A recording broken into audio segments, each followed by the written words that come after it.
So this video is for another review. So sasagutin ko lang tong comment na to dahil gusto niya ipa-review daw yung bagong platform na nakita niya.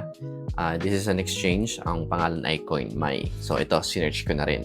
Well, actually mga paps, nagamit ko na rin siya. So ginawa ko yon para mas mabigyan ko kayo ng honest and educational review based na rin sa experience ko.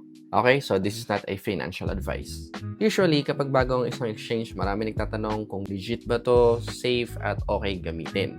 So ako mismo tinry kong magpasok ng pera, mag-trade, at mag-withdraw. Okay, so simulan natin sa pagpasok ng pondo. So doon wala akong naging problema. Smooth yung naging transaction.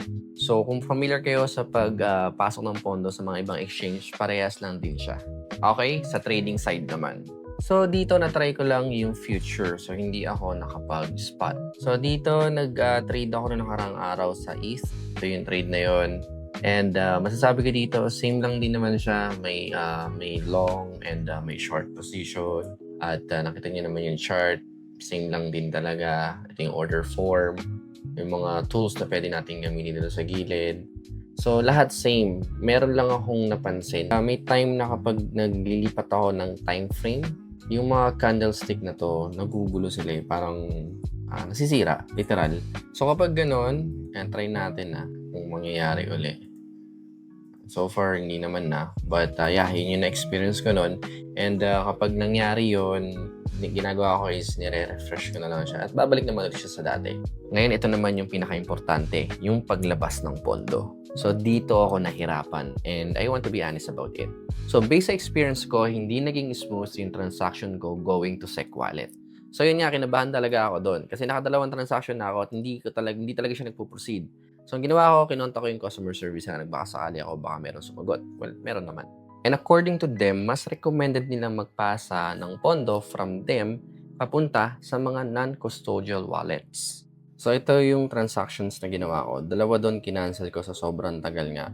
At may option naman siyang i-cancel. At hindi nga kasi nagpo-proceed yung transactions. But to be fair, nakapaglabas naman ako ng pondo. Ito nga, after kong i-follow yung instruction ng customer service nila. So dito talaga sa proseso na to kinabahan eh. Kasi para sa akin, importante mabilis yung paglabas ng pondo natin eh. So dito ang daming naging proseso at aberya. So yan, inintindi ko na lang since bagong platform nga sila. So most likely marami pa silang mga adjustment na dapat gawin sa system.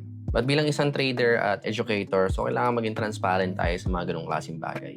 So kung tatanungin ako kung okay ba itong gamitin, ang sagot ko yes, pwede naman. Ang problema lang, kailangan mo nilang ayusin yung withdrawal part. Always do your own research at syempre start small and understand the platform bago kayo mag-commit. So again mga paps, this video is for review and educational purposes para alam nyo yung pros and cons. So yan mga paps, kung meron pa kayong gusto ipa-review, comment nyo lang yan dito.